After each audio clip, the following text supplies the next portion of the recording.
আসসালামু আলাইকুম ওয়া রাহমাতুল্লাহি ওয়া বারাকাতুহু। ওয়া আলাইকুম আসসালাম ওয়া রাহমাতুল্লাহি ওয়া বারাকাতুহু। আলহামদুলিল্লাহ নাহমাদুহু ওয়া নাস্তাঈনুহু ওয়া নাস্তাগফিরুহ ওয়া না'উযু বিল্লাহি মিন শুরুরি আনফুসিনা ওয়া মিন sayyi'ati a'malina।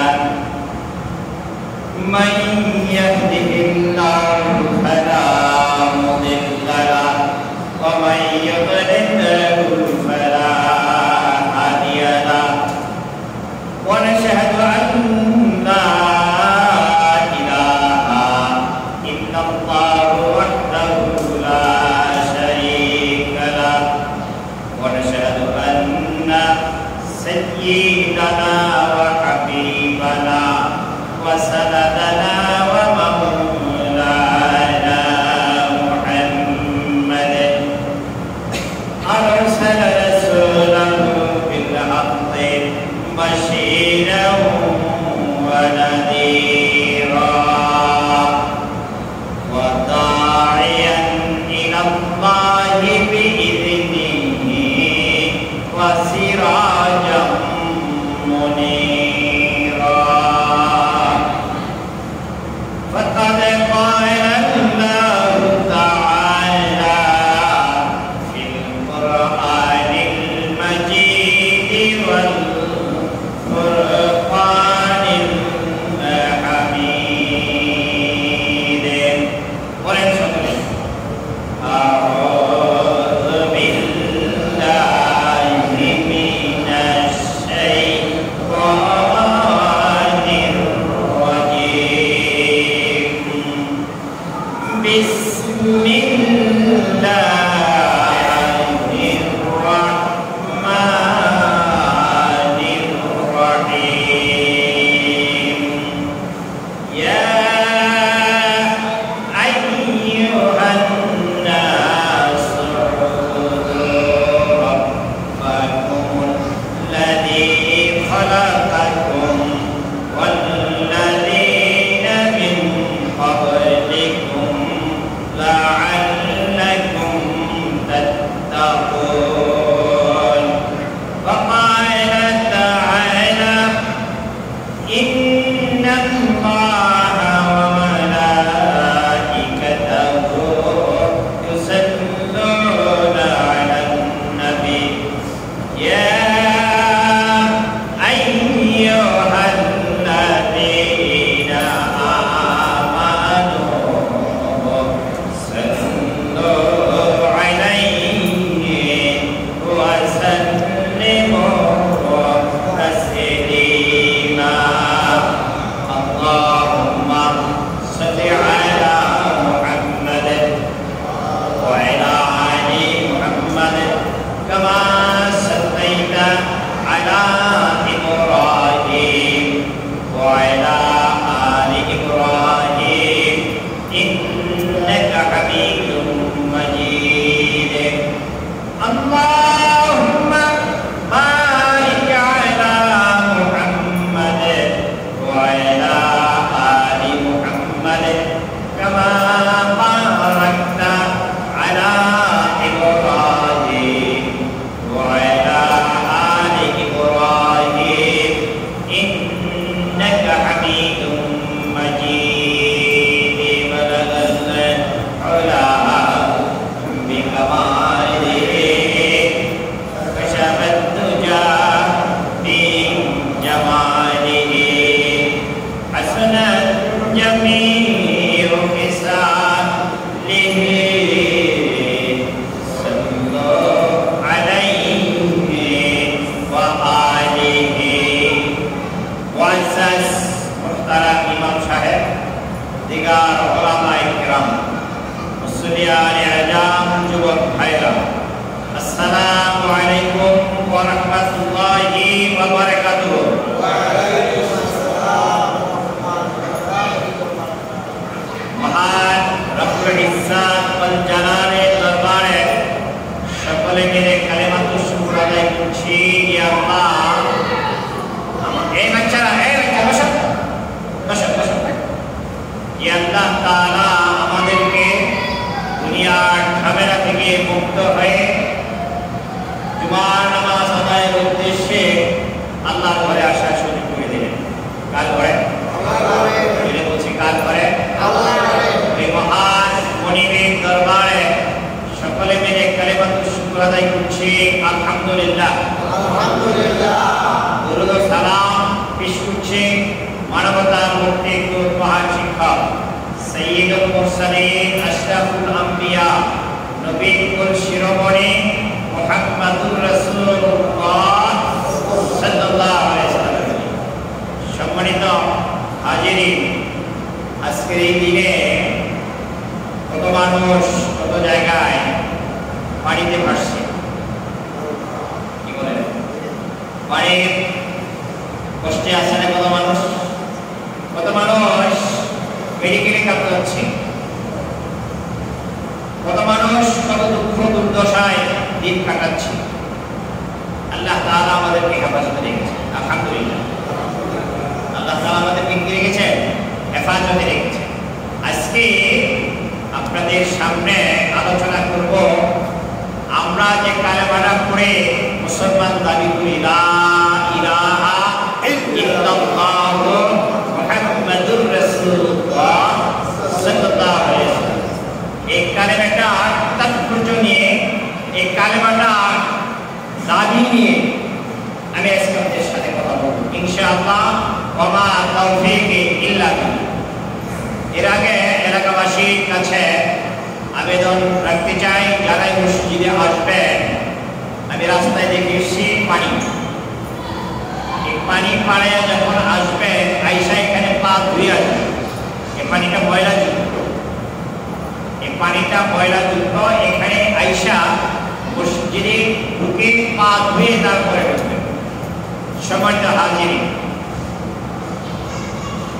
আদম আলাইহিস সালাম থেকে নিয়ে আমার নবী মুহাম্মদ রাসূলুল্লাহ সাল্লাল্লাহু আলাইহি ওয়াসাল্লাম সকলেরই কালেমা একটা ছিল, কুলু লা ইলাহা ইল্লাল্লাহ তুফলিহুন।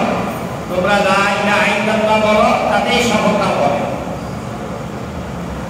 আর এই লা ইলাহা ইল্লাল্লাহ বলার কারণে পূর্ববর্তী আম্বিয়া আলাইহিস সালাতু ওয়াস সালাম কেউ দেশ ছাড়তে হয়েছে, কেউ জেল খাটতে হয়েছে, কেউ নির্যাতনের শিকার করতে হয়েছে।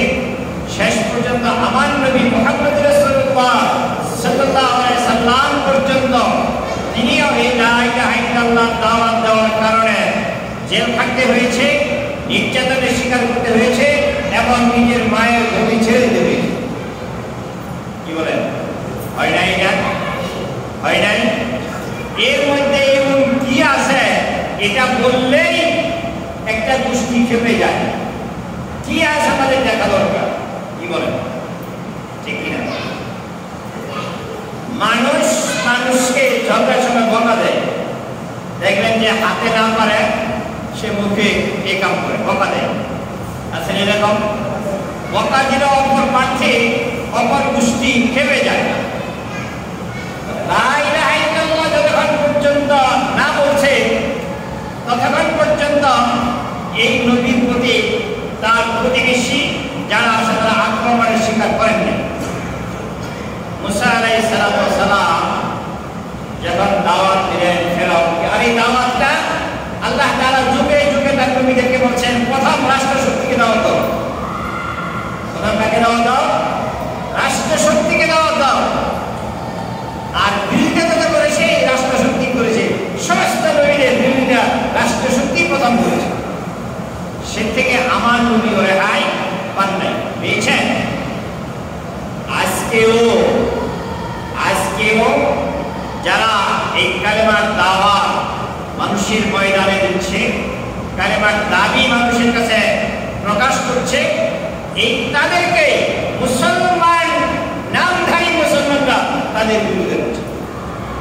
কথা বলেন, করছে কি করছে না? দেখবেন এখন ইদানিং একটি বেড়েছে যে সাথে থাকলে সঙ্গী আর বেড়ে গেলে জঙ্গি। সাথে থাকলে সঙ্গী, বেড়ে গেলে জঙ্গি। যারা আজকে এই আলেম ওলামাদের জন্য বিভিন্ন প্রপাগান্ডা, বিভিন্ন তহমত দিচ্ছে, তারা একদিন যখন এই জালেম সরকার ছিল, তারা এই আলেমদেরকে সাথে নিয়ে তাদেরকে উৎখাতের ব্যবস্থা করেছে। আর আজকে তাদের আকার প্রোগ্রামের কথা যখন যারা বলবে, তাদের বিরুদ্ধে তারা চেপে যায়, এমনকি তারা তাদেরকে দুনিয়া থেকে বিদায় করে দেয়। এই যে গত কালকে একটা ঘটনা ঘটল না, সাংবাদিক তুহিন চাঁদাবাজি করতেছে একটা দল, এই চাঁদাবাজির কথা প্রকাশ করাতে এই দলের ছত্রছায়ায় তাদের কিছু সন্ত্রাসী বাহিনী তাকে দুনিয়া থেকে বিদায় করে দিয়েছে। আরেকজনকে পাথর মেরে ক্ষেত দিয়ে মেডিকেল ভর্তি করে দিয়েছে।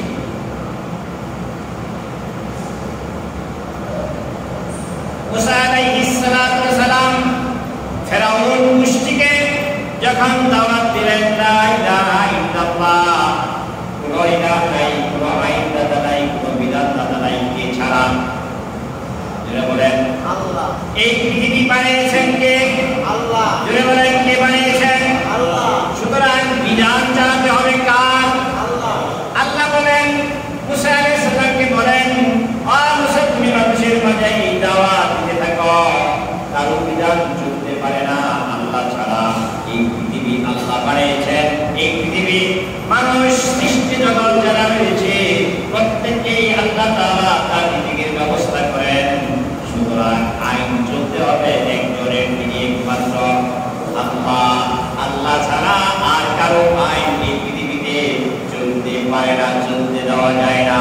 মুসা আলাইহিস সালাম যখন ফেরাউনকে দাওয়াত দিলেন, ফেরাউন তেলে বাগনে চলে নির্যাতন শুরু করলেন। শুধু নির্যাতন নয়, একটা সময় আসলো মিশর থেকে তাকে এই নিম্নম পার হয়ে তাড়াইয়া দিলেন।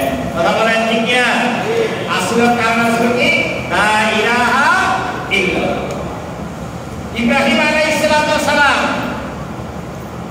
তাকে আগুনে ফেলানো হলো, একটাই মাত্র কারণ, আল্লাহর তাওহীদের দাওয়াত দেওয়ার কারণে।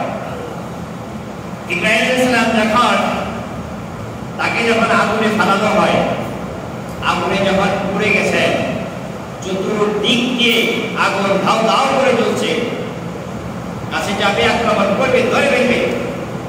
জিবরাইল আমিন যেটা বললেন, ইব্রাহিম তুমি এখানে একটু অর্ডার দাও, আমি আমার দুইটা পাখা দিয়া নমরুদের আগুন সব নিবে। ইব্রাহিম আলাইহিস সালাম বলেন, ও জিবরাইল আমিন, আমি কি এমন অন্ধ আল্লাহর ইবাদত করি নাকি? আমি এখানে আগুনে পুড়তেছি, এটা আমার আল্লাহ কি দেখে না নাকি? আমার আল্লাহ যদি আমাকে এই নমরুদের আগুনে পুড়ে পুড়াইয়া রাজিয়া খুশি থাকেন, আমি ইব্রাহিম রাজিয়া খুশি।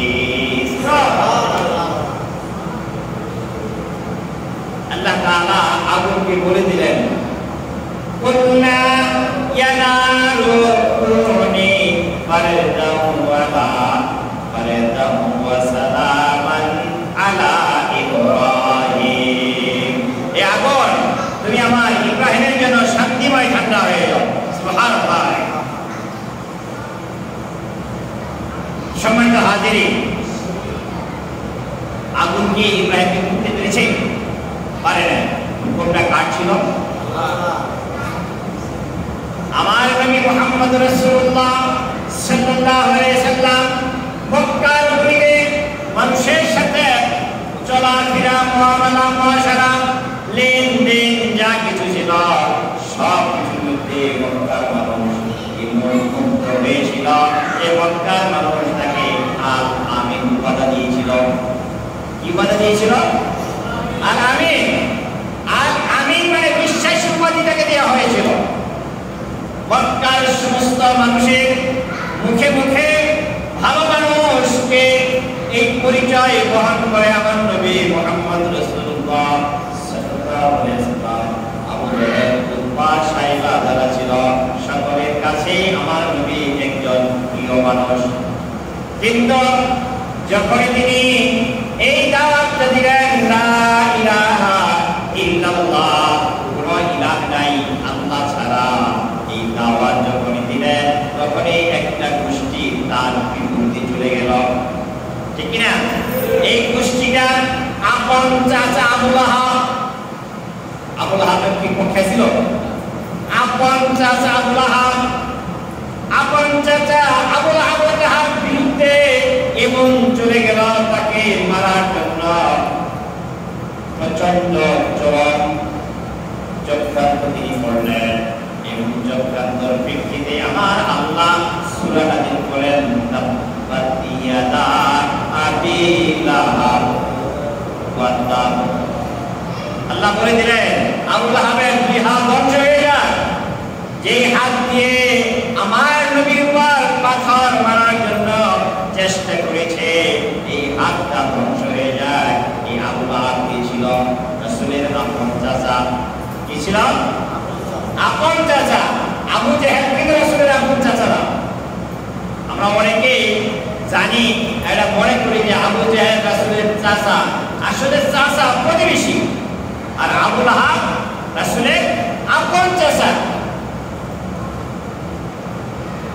যখন তিনি অত্যাচারের স্নেহমূলক প্রচন্ড আকারে চরম আকারে পৌঁছলেন, তখন আল্লাহ রাব্বুল আলামিন একটা আয়াত নাযিল করে দিলেন। শুধু একটা আয়াত না, একটা সূরা নাযিল করলেন। তাব্বাত ইয়াদা আবি লাহাবিন ওয়া তাব মা আগনা আনহু মালুহু ওয়া মা কাসাব। আবু লাহাবের দুই হাত, ইয়াদুন হাত ইয়াদানে ছিল, এই ইজাফাতের কারণে নুন পড়ে গেছে। ইয়াদা দুই হাত, দুই হাত ধ্বংস হয়ে যায়। এই দুই হাতটা দুইটা মার্জা, একটা হলো দুই হাত, আরটা হলো একটা ক্ষমতার হাত, একটা এমনি হাত। ক্ষমতার হাত তো হাত, কি বলে? ক্ষমতার হাত একটা হাত না, ক্ষমতার হাত একটা হাত। আবু জেহেল তো আবু লাহাব সরকারে ছিল। আজকেও এক শ্রেণীর মানুষ আছে, এমনি এক হাত আছে আর এক হাত সরকারের, কি বলে? আছে না? আলেম ওলামাদের প্রতি, ইসলামী দলের প্রতি তারা আরেক হাত দিয়ে নির্যাতন করে। কথা বলেন, আছে না নাই? ওই সূরার মধ্যে ওই দিকে যান, আল্লাহ রাব্বুল আলামিন যে বলে দিলেন আবু লাহাবের দুই হাত ধ্বংস হয়ে যায়। সম্মানিত ভাইয়েরা আমার, এই কালেমার দাওয়াত, এই কালেমার প্রতি আমল যাদের থাকবে, তাদের প্রতি যদি কঠোর দৃষ্টিরা যদি বিরূপ না হয়, বুঝতে হবে আমার দাওয়াত হয় নাই। সম্মানিত হাজিরিন, একটা কথায় পৃথিবীর সব মানুষের পর আমার নবীর চাইতে ভালো মানুষ পৃথিবীতে আসে নাই, আসবেও না। কি বলেন? একমত না? আমরা কথা বলেন না? আমরা সবাই একমত না? আমার নবীর চাইতে ভালো মানুষ পৃথিবীতে আসে নাই, আসবেও না। তাহলে এখন দেখেন এই নবীরে তার মায়ের ভূমিতে থাকতে দেয় নাই, তার জন্মভূমিতে থাকতে দেয় নাই। জানেন ইতিহাস? তার জন্মভূমিতে থাকতে দেয় নাই। কারণটা কি ছিল? আল্লাহ রাসূল সাল্লাল্লাহু আলাইহি ওয়াসাল্লাম আবু জেহেলকে প্রস্তাব দিয়েছিলেন যে আপনি রাষ্ট্র চালান, রাষ্ট্র ক্ষমতাটা আপনি চালান, আপত্তি নেই, কিন্তু আল্লাহর আইন দিয়ে চালান। কি দিয়া? আল্লাহর আইন। বলেন, আল্লাহর আইন দিয়ে চালান। আবু জেহেল প্রথমে চিন্তা করেন, ভালোই তো বলছি, খারাপ তো বলেন, আমি প্রেসিডেন্ট, আমি যদি রাষ্ট্রপ্রধান থাকি তো আমার মধ্যে আমি চলতে পারবো। যখন আমার খেয়াল করলেন আল্লাহর আইন দিয়ে চালান, তখন চিন্তা করলেন না, তাহলে তো আমি যদি আল্লাহর আইন দিয়ে চালাই তো আমার মন মতো চালাতে পারবো না। কি বলেন? মন মতো চালাতে পারবে? বিগত দিনে বাংলাদেশ জামাত ইসলাম বিএনপির অনেক নেতাদেরকে ফাঁসি দিয়েছেন, জেল দিয়েছেন, এবং রেকর্ড আছে না? আজকে সেগুলো প্রমাণ হচ্ছে। একটা ফাঁসিও বাংলাদেশের আইনে কুলায় না। প্রত্যেকটা রায় হয়েছে একজন ব্যক্তির মতের উপর ভিত্তি করে।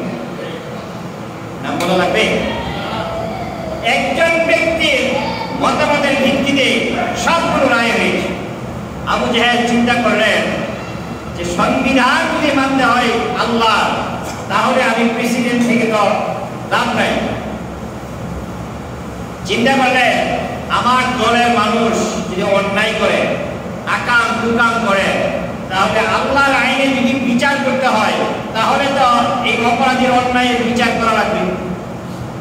কি বলে করা লাগবে না? দেখেন বিগত সরকারের পিরিয়ডে তারা স্লোগান দিছে, একটা একটা এই দল ধরে ধরে জমাই কর। স্লোগান দিছে একটা একটা শিবির দল ধরে ধরে জমাই কর। আর জামাত শিবিরের কেউ এক জবাবমূলক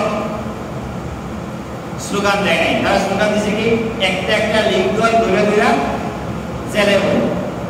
যদি এই উত্তর প্রতি উত্তরে একটা হইল, এই স্লোগানের কারণে তাদের বিচার হইল, কিন্তু তাদের দল দেখা এই বিচারটা হয়নি। আবু জাহেল চিন্তা করলেন আমি যদি আল্লাহর আইন দিয়ে আল্লাহর বিধান দিয়া রাষ্ট্র চালাতে চাই, আমি প্রেসিডেন্ট হয়ে লাভ কি? লাভ নাই তো। তিনি প্রস্তাব প্রত্যাখ্যান করে দিলেন আর বিশ্বনবীর বিরোধিতা করতে লাগলেন। এমন একটা সময় আসলো তাকে জেলখানায় ঢুকিয়ে দিলেন। তার একটা সংসদ, এই সংসদের নাম ছিল দারুন নাদওয়া। সংসদের নাম কি? দারুন নাদওয়া। বাংলাদেশের সংসদ একটা তার নাম আছে, আমেরিকার সংসদ তার একটা নাম আছে, ইন্ডিয়ার সংসদ তার একটা নাম আছে। ঠিক আবু জাহেলের যে সংসদ, এই সংসদের নাম ছিল দারুন নাদওয়া।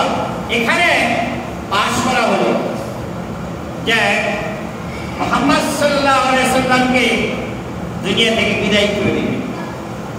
কেমনে বিদায় করবে? প্রথমে পাশ করে তারা জেলে ঢুকাবে, তারপরে পাশ করে তাকে না খায়া মারবে, তারপরে পাশ করলো তাকে কি একবারে দুনিয়া থেকে ফাঁসি দেওয়া হোক আর জবাই করে শেষ করে দিবে। দেখেন আল্লাহ তাআলার এই কৌশল, এই দলের ভিতর থেকেই এমন কিছু লোক আল্লাহ তাআলা সৃষ্টি করে দিলেন যে মুহাম্মদ ভালো মানুষ, এই ভালো মানুষটাকে দুনিয়া থেকে বিদায় করে দেবে, এটা মেনে নেওয়া যায় না। তার দল থেকে 2-4 জন 2-4-5 জন তৈরি হয়ে গেল। আল্লাহ তাআলা তাদের মাধ্যমে আমার নবী মুহাম্মদ রাসূলুল্লাহ সাল্লাল্লাহু আলাইহি ওয়াসাল্লাম থেকে জেলখানা থেকে মুক্ত করে দিলেন। সুবহানাল্লাহ। সুতরাং আমাদের গন্তব্যস্থল জান্নাত। গন্তব্যস্থল কি? জান্নাত। সেদিকে যেতে হলে আমাদের আদর্শ মানতে হবে আমার নবী মুহাম্মদুর রাসূলুল্লাহ সাল্লাল্লাহু আলাইহি ওয়াসাল্লাম। কথা বলতেছিলাম কালেমা লা ইলাহা ইল্লাল্লাহ, কোনো ইলাহ নাই আল্লাহ ছাড়া।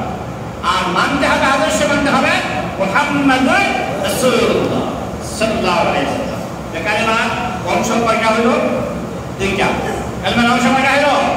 যেটা বলে এক নাম্বার লা ইলাহা ইল্লাল্লাহ, 2 নাম্বার কি মুহাম্মাদুর রাসূলুল্লাহ। প্রথমে আমরা আসবো লা ইলাহা ইল্লাল্লাহ, আল্লাহ ছাড়া কোনো ইলাহ নাই, কোনো আইনদাতা নাই, কোনো বিধানদাতা নাই, কোনো রিজিকদাতা নাই, কোনো পালনকর্তা নাই। রিজিকদাতা, পালনকর্তা, আইনদাতা একজন, তিনি আল্লাহ। সুতরাং এই কথার মধ্যে আমাদের একমত থাকা লাগবে। ঈমানের প্রথম শর্ত যে লা ইলাহা ইল্লাল্লাহ। যদি আমরা নামাজ পড়ি, এর মধ্যে আবার আইনদাতা, আইন প্রণেতা মানুষকে মনে করি, তাহলে কি পুরো ঈমান আমাদের আনা হলো? আইনদাতা যদি, পালন করতে যদি আল্লাহ ছাড়া কাউকে মনে করি, তাহলে কি লা ইলাহা ইল্লাল্লাহ মানা হলো? আমরা বলি আরে ভাই গাই ডাকিয়ে সিন্দিগা পয়সাছি, আর তাইলে এবার আর কোনো উপায় আছে না? বলবেন না? এরকম কথা হয় কিনা? ভাগ্যক্রমে ছেলেটার চাকরি হয়েছে, চাকরি না হলে ভাই না খাই রিজিকের মালিক আল্লাহ। বলেন আল্লাহ। এই সকল কোনো কথা বলা যাবে না। ঠিক এর বিধান দেওয়ার মালিক কে? আল্লাহ। এটা আর কাউকে মানা। সম্মানিত ভাই আমার, এই জায়গায় আসেন, আমরা যারা এই দুনিয়ায় রাজনীতি করি, আমরা যারা দুনিয়ায় বসবাস করি, কিছু মানুষ আছে নামাজ পড়ি, রোজা করি, হজ করি, যাকাত দেই, আবার আইন করে তার মালিক মানুষকে মনে করি। আসি না নাই? কথা বলা আসি না নাই? কাবা ঘরে হজ করতে যাই, হজ করতে যাই বলি লাব্বাইক আল্লাহুম্মা লাব্বাইক লা শারীকা লাক লাব্বাইক, আল্লাহ তোমার কোনো শরীক নাই। বলে আসি কিনা? কোথায় যেয়ে বলি? বলেন কোথায় যেয়ে বলি? কাবা ঘরের সামনে যায়। আমাদের মধ্যে এই মসজিদে বসে যদি ইমাম সাহেবের সাথে কেউ কোনো ওয়াদা করে যায় ইমাম সাহেবের সামনে, বাইরে গিয়ে যদি অস্বীকার করি তাহলে লগের আয়োজন হয়। তুমি এরকম মানুষই না, ইমাম সাহেবের সামনে মসজিদে বসে কথাটা কইরা হয়তো অস্বীকার করো। আমরা বলি এরকম। কার সামনে বলছি? ইমাম সাহেবের সামনে। কোথায় বসা? আমরা লা শারীকা লাক কোথায় বললাম? বলেন কাবা ঘরের সামনে। কোথায় গিয়ে বললাম? কাবা ঘরের সামনে। কিন্তু বাংলাদেশে ফিরে এসে আর সেই আল্লাহ তৈরি করা আইনের পক্ষে থাকি না, আমরা আইনের পক্ষে থাকি, মানুষের তৈরি করা আইনের পক্ষে। কঠিন হলো কথাটা? কথাটা কি কঠিন হলো?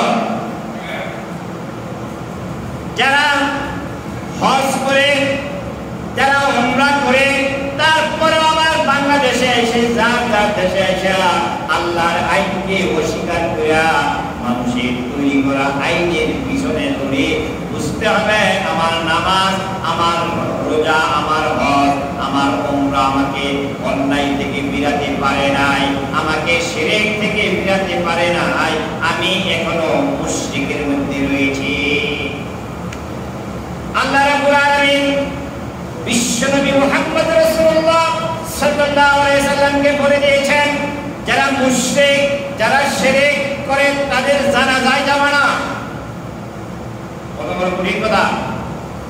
মুশরিকের জানাজায় যাবে না। কে বলে দিলেন? আল্লাহ। কারে বললেন? তার রাসূলকে বলছেন। আর আমি আর আপনি এই আলকারে মসজিদের ইমাম সাহেব, খতিব সাহেব দুইজনে এই বাংলাদেশের এই এলাকার কোন মুশরিক যদি মারা যায় আগে যায় দোয়া করি। কথা বলেন ঠিক না বেটি? আগে যায় দোয়া করি। আল্লাহ যখন তার রাসূলকে বলেছেন মুশরিক মুনাফিকের দোয়া আমি আল্লাহ কবুল করব না। হ্যাঁ, কত কঠিন কথা! চিন্তা করেন মাথায়, কত কঠিন কথা। আমার রাসূলে দোয়া করার জন্য, চাওয়ার জন্য হাত উঠাইতে হয় না, জানেন না? হাত উঠাইতে হয় নাই, মনে মনে তিনি বলছেন আল্লাহ কবুল করে দিয়েছেন। সুবহানাল্লাহ। মনে মনে বলছেন আল্লাহ কবুল করে দিয়েছেন। এখনো কোন দোয়া আছে যেগুলা মানুষ বলতে হয় না, মনে মনে বলে আল্লাহ কবুল করে দেন। মানুষের প্রতি মানুষের জুলুম যদি করে, অন্যায় যদি করে, অপরাধ যদি করে, জুলুম করে, তার এই জুলুম মাজলুমে দোয়া হাত উঠে করে লাগে না, মনে মনে আহ এই শব্দটা বলে, আহ শব্দের মধ্যে আহ শব্দটা আপনার আওসা আজিবে দিয়ে পৌঁছে। বিশ্বনবী মুহাম্মদ রাসূলুল্লাহ সাল্লাল্লাহু আলাইহি সাল্লাম মসজিদে কিবলা টাইম, যারা দেখেছেন মসজিদে কিবলা টাইম, এই মসজিদে যারা নামাজ পড়তেছে, জোহরের নামাজ মতান্তরে আসরের নামাজ, মনে মনে বলতেছে। আমরা নামাজ পড়ার সময় মন এইদিকে এদিকে যায় না, কথা বলেন যায় না? রাসূল মনে মনে তার মানে চাইতেছে যে তখন তিনি বাইতুল মুকাদ্দাসের দিকে ঘুরে নামাজ পড়েন। তার মহব্বত কিন্তু বাইতুল্লাহর দিকে, মক্কার দিকে, যে নামাজ পড়েন বাইতুল মুকাদ্দাসের দিকে ঘুরে। সবাই তো যার যার মাতৃভূমির জন্য একটা মায়া আলাদা আছে। রাসূলেরও মনে এটা চাইতেছে আল্লাহ যদি এমন একটা আয়াত আমারে দিত যে আমি বাইতুল্লাহ থেকে নামাজ পড়তে পারতাম, আমি তো বাইতুল মুকাদ্দাসের দিকে গিয়ে নামাজ পড়ি, আল্লাহ যদি এমন একটা আয়াত আমারে দিত, পৃথিবীর কেউ দেখে নাই, কেউ জানে নাই, একজন শুনেছেন তিনি আল্লাহ। আল্লাহ তাআলা বলে দিলেন কাদানারা তাকাল্লুমা ওয়াজহিকা ফিস সামা ফালানুওয়াল্লিয়ান্নাকা কিবলাতান তারদাহা ফাওয়াল্লি ওয়াজহাকা শাতরাল মাসজিদিল হারাম। হে নবী, আমি বারবার লক্ষ্য করছি আপনি আকাশের দিকে তাকাচ্ছেন আর মনে মনে বলছেন এমন একটা কিবলা যেন আমি আপনাকে দেই, যে কিবলাটা পাইয়া আপনি খুশি হবেন, এমন কিবলা আমি যেন দেই আপনি মনে মনে চাইতেছেন। আর নবী, আপনার মনে কোন আশা আকাঙ্ক্ষা আমি আল্লাহ অপূর্ণ থাকতে দিব না। এখনই আপনার চেহারাটা বাইতুল মুকাদ্দাসের দিকে থেকে বাইতুল্লাহর দিকে ঘুরাইয়া দেন। সুবহানাল্লাহ। আল্লি ওয়াজহাকা শাতরাল মাসজিদিল হারাম, মসজিদে হারামের দিকে আপনি আপনার চেহারা ঘুরাইয়া দেন।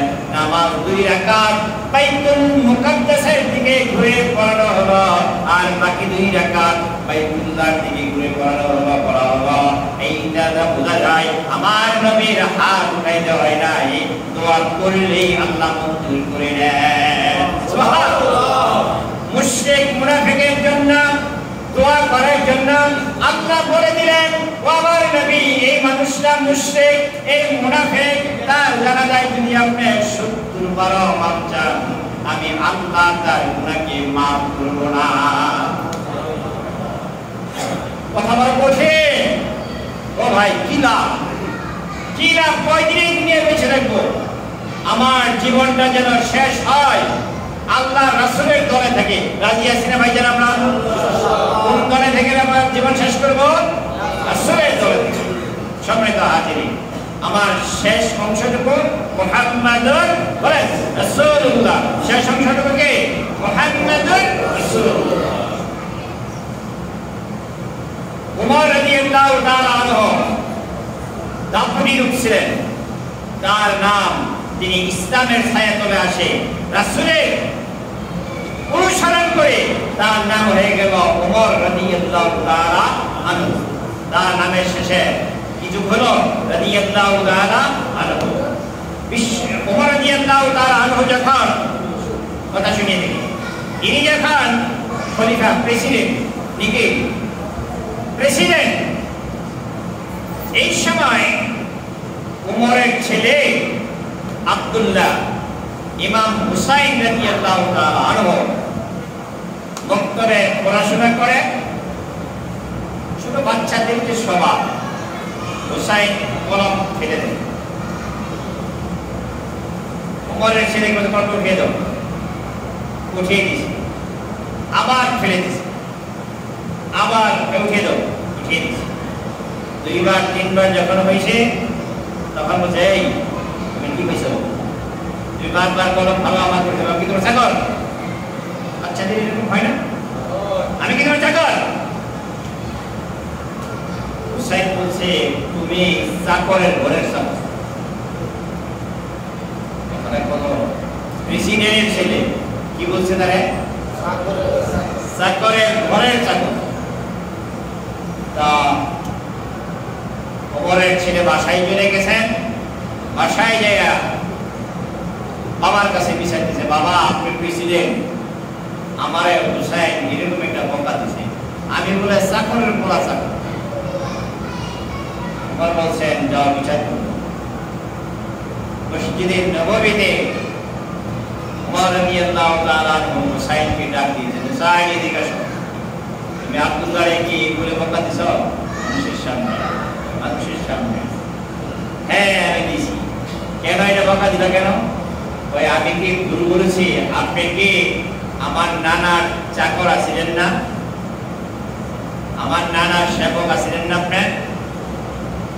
উমর বললেন, হ্যাঁ। তাহলে আমি ভুল বলছি কি? চাকরের পোলা চাকর। তুমি কি এটা লিখে দিতে পারো যে আমি তোমার নানার চাকর আছিলাম? হ্যাঁ, লিখে দিতে পারি। লিখে দিলেন।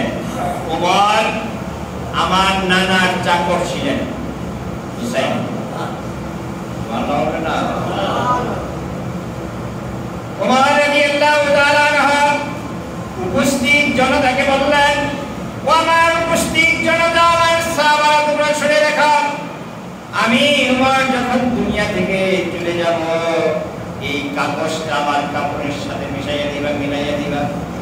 আমার কাপড়ের ভিতরে হুসাইনের লেখা এই কাগজটা আমার কাপড়ের ভিতরে দিয়ে দিবা। হাসরের ময়দানে আমার যদি নাজাতের কোনো ওসিলা না থাকে, আল্লাহর দরবারে আমি বলবো, ও আল্লাহ, তোমার নবীর কলিজার টুকরা হুসাইন লিখে দিয়েছি, আমার তোমার নবীর চাকর আমি ছিলাম। আল্লাহ গো, তোমার নবীর আমি চাকর ছিলাম, এই ওসিলাই হলো তুমি আমাকে মাফ করে দিও।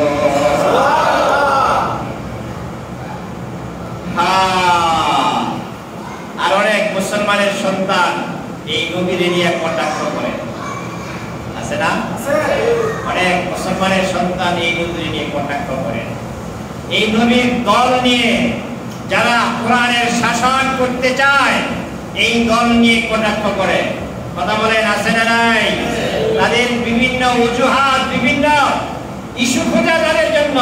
তারা নিজেরা তো কোরআনের আইন মানবেই না, যারা মানতে চায় তাদেরকেও বিভিন্ন ইস্যুতে জনগণের সামনে উপস্থাপন করতে চায়। কথা বলেন, ঠিক না বেটে? সম্মানিত ভাইরা, আমার কথার শেষ দিকে যাচ্ছি। আমরা প্রথম অংশ লা ইলাহা ইল্লাল্লাহ, বলেন লা ইলাহা ইল্লাল্লাহ। আমার জান যাবে, আমার মাল যাবে, আমার জীবন যাবে, ফাঁসির কাছে যাব, তারপর আল্লাহ ছাড়া আর কাউকে আইন দাদা মানতে পারি না। আর আমার আদর্শ নেতা একজন, তিনি মুহাম্মাদুর রাসূলুল্লাহ। আমরা স্লোগান দেই, অমুক ভাইয়ের সৈনিক, দেই না ভাইয়া? অমুক ভাইয়ের সৈনিক না, আমরা অমুক ভাইয়ের সৈনিক না। আমরা কার সৈনিক? আল্লাহ রাসূলের। আমরা সৈনিক রাসূলের, গোলাম কার? আল্লাহ। গোলাম কার? আল্লাহ। সৈনিক কার? রাসূলের। আমার নেতা, তোমার নেতা বিশ্বনবী সাল্লাল্লাহু আলাইহি ওয়াসাল্লাম।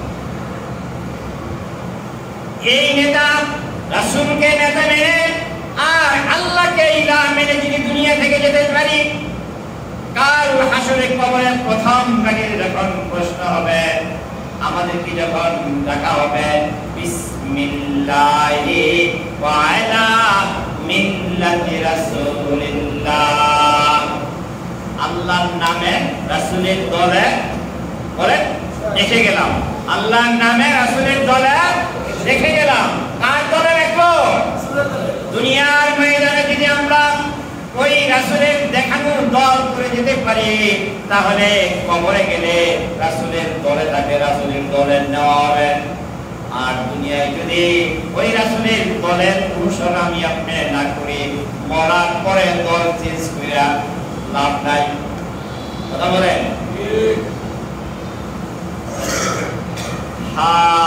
এখন আমরা বিভিন্ন দলে রাজনীতি করি না ভাইজান? বিভিন্ন দল, বিভিন্ন দলে রাজনীতি করি। কোন দল যদি এখন ক্ষমতায় যায়, নির্বাচনের পরে কোন দল যদি ক্ষমতায় যায়, আমি এই দলের নির্বাচনে করি নাই, তাদের ঘুর বিরোধিতা করছি। এখন বলেন, ক্ষমতায় যাওয়ার পরে ওই দলের বলে গিয়া গা ঘেঁষলে তারা আমার কোন নজরে দেখবো? বলেন না কেন? বুঝেন নাই কথা? আমারে কি তারা ভালো নজরে দেখবে? কারণ নির্বাচনের আগে তো আমি তার বিরোধিতা করছি। নির্বাচনের পরে যখন সে ক্ষমতায় গেছে, ক্ষমতায় যাওয়ার পরে ওই দলের মুখে গা ঘেঁষলে লাভ আছে? নির্বাচন এই দুনিয়াটা নির্বাচন। আর তখন ক্ষমতায় থাকবে আমার নবী মুহাম্মদুর রাসূলুল্লাহ সাল্লাল্লাহু আলাইহি ওয়াসাল্লামের দল। এই দলটাই থাকবে জান্নাতে, রাসূলের দলটাই থাকবে মুক্তির দল। সুবহানাল্লাহ ওয়া বিহামদিহি সুবহানাল্লাহ। ওই সময় দেয়া দল চেঞ্জ করলে লাভ নাই। দল চেঞ্জ করতে হবে আগে অবস্থায়। এর চাইতে আর ভালো বোঝানোর মতো কায়দা আমার কাছে নেই।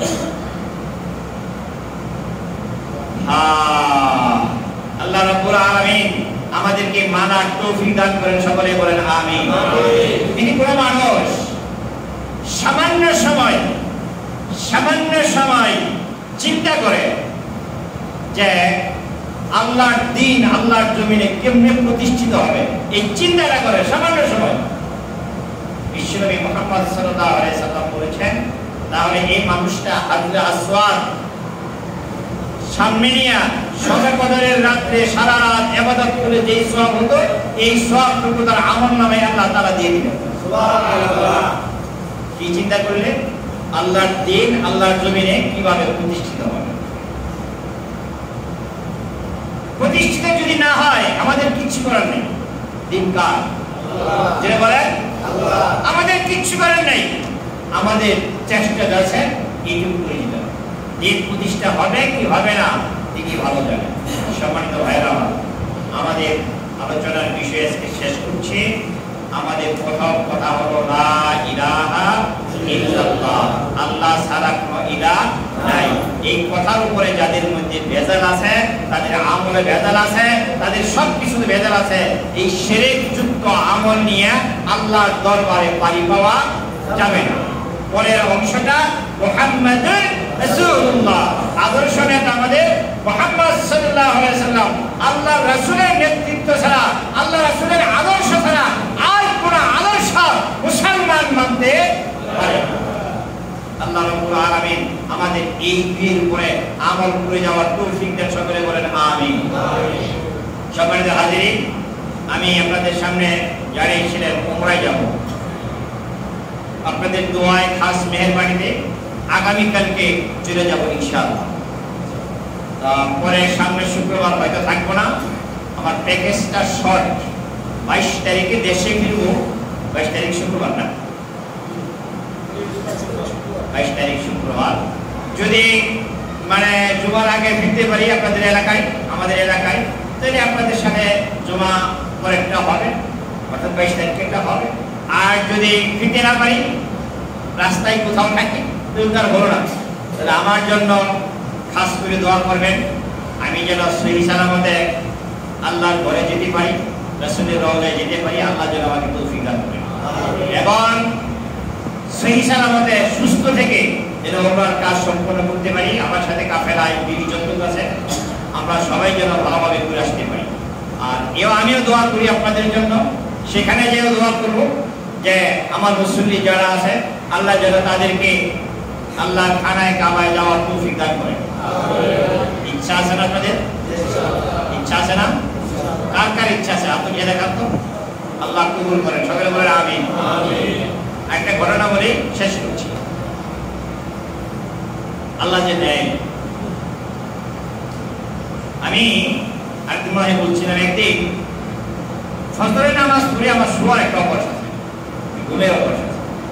তাই একটা লোক বাড়ির বাহির থেকে ডাকতেছে, মাওলানা সাহেব কি বাসায়?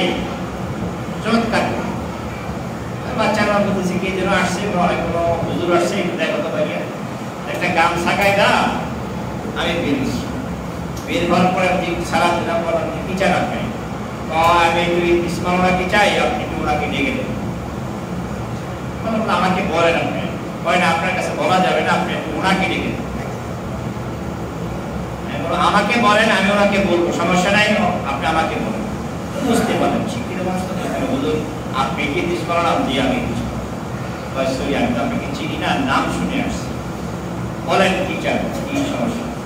আমার 100 টাকা দরকার। ঘুরিয়ে ঘুরিয়ে না ঘুরিয়ে সরাসরি বললাম আমার 100 টাকা দরকার। আমি কোরআনের হাফেজ, জোয়ান মানুষ, মানুষের কাছে টাকা আছে, এটা মানুষ আমাকে খারাপ করবে, এটা জোয়ান মানুষ, কত খেটে খাস না, ভিক্ষা খরচ, আমি ভিক্ষা করছি। আপনি আমাকে 100 টাকা দেন, এই 100 টাকা দিয়ে লবণ কিনবো, চাল কিনবো, 2টা পেঁয়াজ কিনবো, 2-4 দিন চলবো। অমুক দিন টিপিএল এর লেবারের লাইনে দাঁড়াবো, আমার চাকরি হবে, 1 সপ্তাহ পরে আপনার টাকা দিয়ে দেবো। এই কথা বললে কি কেউ টাকা না দেয়? আমি বললাম 100 টাকায় কি আপনার হবে?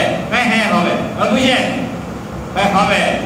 দুইবারই বললাম, পুনরাবৃত্তি করলাম, হুজুর হবে, শৌখিন জীবন কাটাবো না, যা না খাইলে জীবন চলবে না, এরকম খাইলে জীবন কাটাবো। আপনারা চিন্তা করেন 100 টাকায় কয়দিন মানুষ চলতে পারে?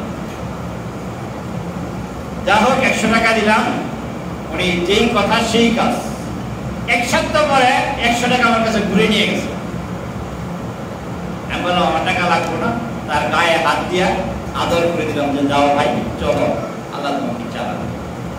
কি গেলে ভিতরে একটা পুকুর ছিল, আর স্থানীয় তারা জানে। এই পুকুরে ওখানে একটা বাগান, ছোট বাগান ছিল। ওখানে মালিক আসরের নামাজ পড়তে গেছে, ও ওখানে গেছে গামছা গায়ে। তা নামাজ পড়ার সময় বলতেছে, তুমি কি তোমাদের কেউ কি আসর নামাজটা পড়াইতে পারবা? পরে বললো স্যার আপনি অনুমতি দিলে আমি পড়াইতে পারবো। তা উনি নামাজ পড়াইছে। জাহেল সাধারণ মানুষের তাকবীর, আসল নামাজ তো কেরাত নাই, কেরাত আছে? সাধারণ মানুষের তাকবীর আর শিক্ষিত মানুষের তাকবীর কিন্তু শুনলেই বোঝা যায়। তো মালিক শিক্ষিত মানুষ বুঝে বলছে, ছেলে বলছে তুমি কি মাদ্রাসে পড়ছো?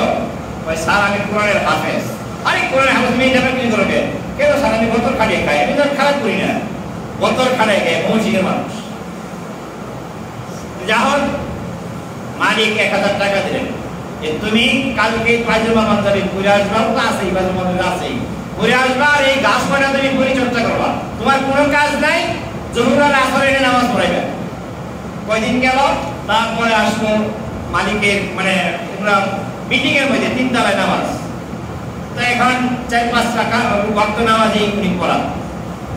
হঠাৎ করে একদিন মিটিং এ বসে টিফিনের মালিক নাকি প্রতি বছর 2 দিন করে ভজা পাঠায়। ওমকে আসো না, একের পিছনে স্যার আমি আসি, আসো। সামনে আসছে, বলছে তোমার কি পাসপোর্ট আছে? তো স্যার আমি গরিব মানুষ, পাসপোর্ট দিয়ে কি করবো? হয়তো আমি ভজা পাঠাবো। কান্দেছে, দাঁড়িয়ে একটু বিশ্বাস আছে তোমার? ভাই স্যার আপনি বলছেন, তুমি অবিশ্বাসে কি আছে? এত বড় পাওয়া আমার, এটা চিন্তা তো করি না। টাকা না থাকলেও আল্লাহ দিলে দিতে পারে। সকলে নিয়ত করেন আল্লাহ তাআলা খানায়ে কাবা যাওয়ার জন্য আমাদেরকে তৌফিক দান করেন। সকলে বলেন আমিন। যাবো আমরা, আমি সকলকে দাওয়াত দিলাম, আল্লাহ যেন আমাদেরকে যাওয়ার তৌফিক দেন। আমি যাচ্ছি আগামীকালকে, আমি যেন সহি সালামতে যেতে পারি। আপনাদের দোয়া চেয়ে কথা শেষ করছি। আসসালামু আলাইকুম ওয়া রাহমাতুল্লাহি ওয়া বারাকাতুহু।